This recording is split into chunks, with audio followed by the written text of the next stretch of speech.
The story of an Afghan girl, from escaping the Taliban to fulfilling the dream of Harvard. The air was heavy and cold, and an eerie silence hung over the streets of Kabul. The streets were lifeless, as if everything had been lost to time. After the government fell, the Taliban took over. They were men with stern faces, carrying guns that seemed ready to fire at any moment, and they imposed rules that turned women's lives into a silent prison.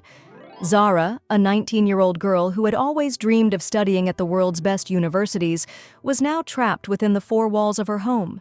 She could no longer go to school, walk freely in the streets, or even leave the house without a male relative. But something inside her was burning.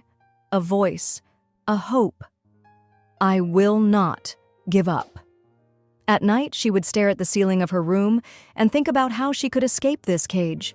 Her father, who was once a university professor, had lost his job, and her mother no longer dared to go out. There was no hope for the future, but Zahra couldn't believe that all her dreams would die here. One night, when everyone was asleep, she turned on her brother's old laptop. The internet was still working, but many websites were blocked. Using a VPN, she was able to access foreign websites. She searched for educational opportunities and scholarships. Suddenly, her eyes fell on a sentence: "Emergency scholarship for Afghan women who want to continue their education." Her heart beat faster. She read the requirements: educational transcripts, a personal statement, and an online interview. But there was one big problem. How could she get out of Afghanistan? A few days later, when her mother went to the market to buy bread, Zahra quickly gathered her documents and applied for the scholarship. She waited, checking her email every day until finally the answer came. Your application has been accepted, but you must leave Afghanistan as soon as possible to get a visa. Her hands trembled. How?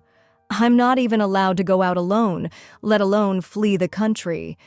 But one morning, while sitting in the yard, she overheard her father quietly say to her mother, "So-and-so crossed the border into Pakistan with smugglers. It's difficult, but it's possible." This sentence stuck in Zahra's mind. Smugglers. It was her only way out. But it was a big risk. If the Taliban caught her, her fate would be uncertain. The night before her escape, Zahra put on a black chador, turned off her phone, and packed her documents, some money, and some dried bread in a small backpack. Her family bid her farewell with worried but hopeful eyes. The smuggler